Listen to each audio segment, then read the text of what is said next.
Lionel മെസ്സിയുടെ പേരിൽ നടന്ന കോടികളുടെ സാമ്പത്തിക തട്ടിപ്പിൽ സ്പോൺസർക്കെതിരെ ഫെമ കേസ്. റിപ്പോർട്ടർ ബ്രോഡ്കാസ്റ്റിംഗ് കമ്പനിക്കെതിരെയാണ് ഇഡി കേസെടുത്തത്. വിദേശത്തേക്ക് 126 കോടി കടത്തിയതിലാണ് കേസ്. ആന്റോ അഗസ്റ്റിന് ഉടൻ സമൻസ് അയക്കും. അതേസമയം ഇഡി കേന്ദ്ര സംസ്ഥാന GST വിഭാഗങ്ങൾക്ക് പുറമെ ആദായ നികുതി വകുപ്പും അന്വേഷണം ആരംഭിക്കും. വിവരങ്ങളുമായി ജിതീഷ് കരുണാകരൻ ചേരുകയാണ്. ജിതീഷ്, അന്വേഷണം മറ്റൊരു ഘട്ടത്തിലേക്ക് പോകും. ഇപ്പോൾ ഫെമ കേസ് വന്നു കഴിഞ്ഞു. ഇനി എങ്ങനെയായിരിക്കും തുടർ നടപടികൾ?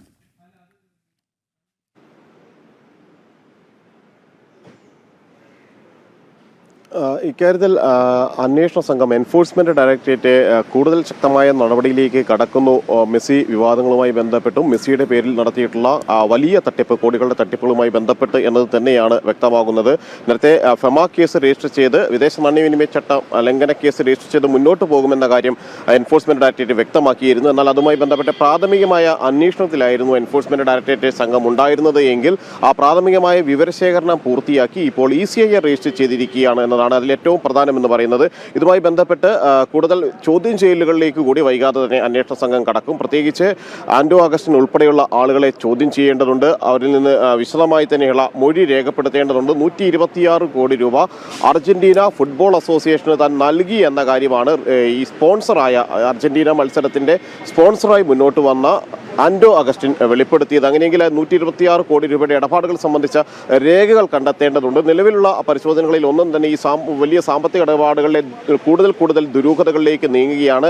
എവിടേക്കാണ് പണം കൈമാറിയത്, ഏത് ഏജൻസി വഴിയാണ് അത് കൈമാറിയത്? കാരണം ആന്റോ അഗസ്റ്റിൻ പറഞ്ഞിരിക്കുന്ന ഏജൻസിയെ സംബന്ധിച്ചിടത്തോളം വലിയ ദുരൂഹതകളുണ്ട്. ബ്ലാക്ക് ലിസ്റ്റിൽ പെട്ടിട്ടുള്ള ഒരു ഏജൻസി വഴിയാണ് പണം നൽകിയത് എന്നാണ് ആന്റോ അഗസ്റ്റിന്റെ മൊഴികളിൽ നിന്ന് ഇതുമായി ബന്ധപ്പെട്ട നേരത്തെ നടത്തിയ വാർത്താ സമ്മേളനങ്ങളിൽ നിന്നെല്ലാം വ്യക്തമാകുന്നത്. അതുകൊണ്ട് തന്നെ ഇക്കാര്യത്തിലെല്ലാം വിശദമായ ഒരു അന്വേഷണത്തിലേക്ക് കടക്കുന്നതിനിടയിലാണ് ഇപ്പോൾ വിദേശ നാണ്യവിനിമയ ചട്ടലംഘന പ്രകാരം എൻഫോഴ്സ്മെന്റ് ഡയറക്ടറേറ്റ് കേസെടുത്തിരിക്കുന്നത്. PMLA പ്രകാരമുള്ള കേസെടുക്കുന്നതുമായി ബന്ധപ്പെട്ട നടപടികളിലേക്ക് കൂടി അന്വേഷണ സംഘം പ്രധാനമായും കടക്കുകയും ചെയ്യും. അതോടൊപ്പം തന്നെ GST വകുപ്പും നടപടികൾ കടുപ്പിക്കുന്നുണ്ടല്ലോ. അതായത് ഇനിയിപ്പോൾ ആദായ നികുതി വകുപ്പ് കൂടി അന്വേഷണം തുടങ്ങും എന്നുള്ള വിവരം കൂടി പുറത്തു വരുമ്പോൾ അത് റിപ്പോർട്ടർ ബ്രോഡ്കാസ്റ്റിംഗ് കമ്പനിക്ക് കൂടുതൽ കുരുക്കാവുകയല്ലേ?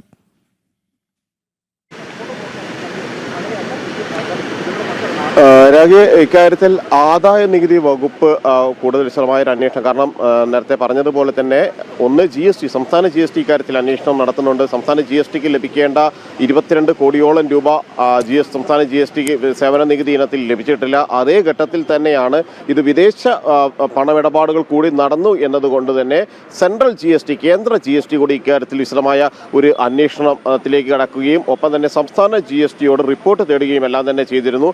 അതോടൊപ്പം തന്നെയാണ് ഏറ്റവും പ്രധാനപ്പെട്ട മറ്റൊരു അന്വേഷണ ഏജൻസി കൂടി, അല്ലെങ്കിൽ ഈ സാമ്പത്തിക ക്രമക്കേടുകളുമായി ബന്ധപ്പെട്ട് നികുതി വെട്ടിപ്പുകളുമായി ബന്ധപ്പെട്ട മറ്റൊരു അന്വേഷണ ഏജൻസി കൂടി അന്വേഷണ തലത്തിലേക്ക് വരുന്നത്. അത് ഇൻകം ടാക്സ് ആണ്, ആദായ നികുതി വകുപ്പാണ്. ആദായ നികുതി വകുപ്പിനെ സംബന്ധിച്ചിടത്തോളം പ്രധാനമായും കണ്ടെത്തേണ്ടത് ഈ റിപ്പോർട്ടർ ബ്രോഡ്കാസ്റ്റിംഗ് കമ്പനി കഴിഞ്ഞ കുറേ നാളുകളായുള്ള കാലയളവിൽ നടത്തിയിട്ടുള്ള സാമ്പത്തിക ഇടപാടുകൾ, അതിൽ ആദായ നികുതി കണക്കുകൾ കൃത്യമായിരുന്നോ, ഏതെങ്കിലും തരത്തിലുള്ള ക്രമക്കേടുകൾ നടത്തിയിരുന്നോ തുടങ്ങിയ പ്രധാനപ്പെട്ട വിവരങ്ങൾ തന്നെ ശേഖരിച്ചുകൊണ്ടായിരിക്കും അന്വേഷണ സംഘം മുന്നോട്ട് പോവുക. അതിന്റെ ഭാഗമായിട്ടാണ് നിലവിൽ ആദായ നികുതി വകുപ്പ് പ്രാഥമികമായ ഒരു പരിശോധനയിലേക്ക് കടന്നിരിക്കുന്നത്. എൻഫോഴ്സ്മെന്റ് ഡയറക്ടറേറ്റ് സമാനമായ രീതിയിൽ പ്രാഥമിക അന്വേഷണമെല്ലാം പൂർത്തിയാക്കിയ ശേഷമാണ് ഫെമ കേസ് രജിസ്റ്റർ ചെയ്തിരിക്കുന്നത്. അതുപോലെ തന്നെ സെൻട്രൽ GSTയും ആദായ നികുതി വകുപ്പും ഇക്കാര്യത്തിൽ കേസെടുത്ത് അല്ലെങ്കിൽ തുടർ നടപടികളിലേക്ക് കടക്കാനുള്ള ഒരു സാധ്യത തന്നെയാണ് തെളിയുന്നത്. ഈ സാമ്പത്തിക ഇടപാടുകളിലെല്ലാം തന്നെ, കാരണം ഈ വലിയ നികുതി വെട്ടിപ്പുകൾ ഇതിന്റെ പേരിൽ നടന്നിട്ടുണ്ട്. ഈ അർജന്റീന സൗഹൃദ മത്സരത്തിന്റെ പേരിലും ഒപ്പം തന്നെ മെസ്സിയെ എത്തിക്കുമെന്നുള്ള വ്യാപകമായ പ്രചരണത്തിന്റെ പേരിലും എല്ലാം തന്നെ നികുതി വെട്ടിപ്പ് നടന്നതായിട്ടാണ് അന്വേഷണ സംഘത്തിന്റെ പ്രാഥമികമായ ആദായ നികുതി വകുപ്പ് മനസ്സിലാക്കുന്നത്. കാരണം രാജ്യാന്തര മത്സരങ്ങളെല്ലാം തന്നെ നടക്കുമ്പോൾ അതിന്റെ സംഘാടകർക്ക് ടിക്കറ്റ് നിരക്കിലെല്ലാം ആദായ നികുതി ഇളവുകൾ നൽകാറുണ്ട്. അങ്ങനെ അതിന്റെ പേരിൽ കോടിക്കണക്കിന് രൂപയുടെ നികുതി വെട്ടിപ്പുകൾ മറ്റ് വരുമാന സ്രോതസ്സുകളിലൂടെ ലഭിച്ച പണത്തിന്റെ നികുതി വെട്ടിപ്പുകൾ കൂടി നടന്നിട്ടുണ്ടോ എന്ന് കണ്ടെത്തണം. സഹ സ്പോൺസർമാരെ കേന്ദ്രീകരിച്ച് കൂടുതൽ അന്വേഷണം നടക്കേണ്ടതുണ്ട്. ശരി ജിജീഷ്, എന്തായാലും റിപ്പോർട്ടർ ബ്രോഡ്കാസ്റ്റിംഗ് കമ്പനിക്ക് ഒപ്പം തന്നെ അഗസ്റ്റിൻ സഹോദരന്മാർക്ക് കുരുക്ക് മുറുകുകയാണ്. ഇപ്പോൾ ഫെമ കേസ് കൂടി രജിസ്റ്റർ ചെയ്തിരിക്കുന്നു എന്നുള്ള വിവരമാണ് പുറത്ത് വരുന്നത്.